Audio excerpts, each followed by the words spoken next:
So we've got our pattern with our part line established with oil-based clay. Stacy told you that we did our oil-based clay with keys. So we've got divots in our mold to act as keys so that the two halves of the mold will lock together in the same way every time. We've also got little indentations coming up where we're gonna have our pour spots. So we'll have places that we can pour the material in, as well as vents where gas can escape. And now we've got our flask around that, which is gonna hold our rubber. And we've got our rubber material. So we've got two parts, an A and a B, that are mixed at 1-to-1 ratios. And we've done a volume measurement.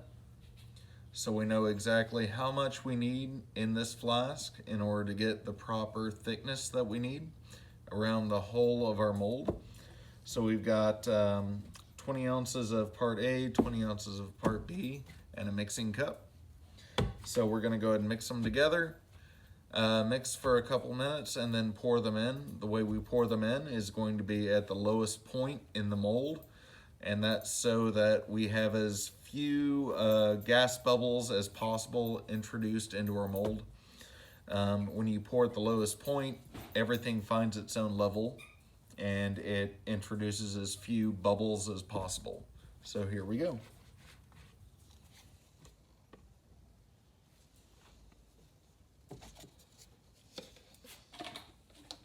So we're using Smooth On brand rubber material.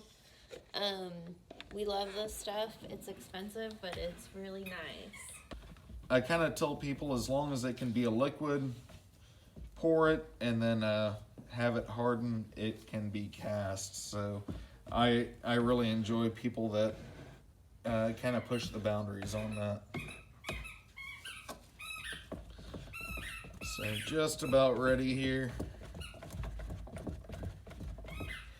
And you want to watch out too, because anytime you're pouring anything and mixing a catalyst with a resin or anything like that, the more that you do, the bigger volume that you do, the faster it will kick.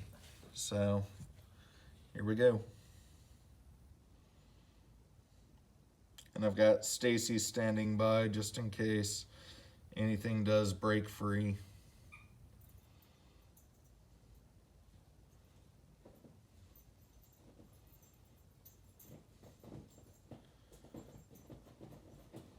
It looks like once again math has prevailed. And I need to call my mother, who is a math teacher, and tell her once again that I'm sorry that as an artist I told her I'd never need to use math, because this is the perfect amount actually. This is exactly what you want. You don't want to waste any material. You want to have just enough. You don't want to waste any.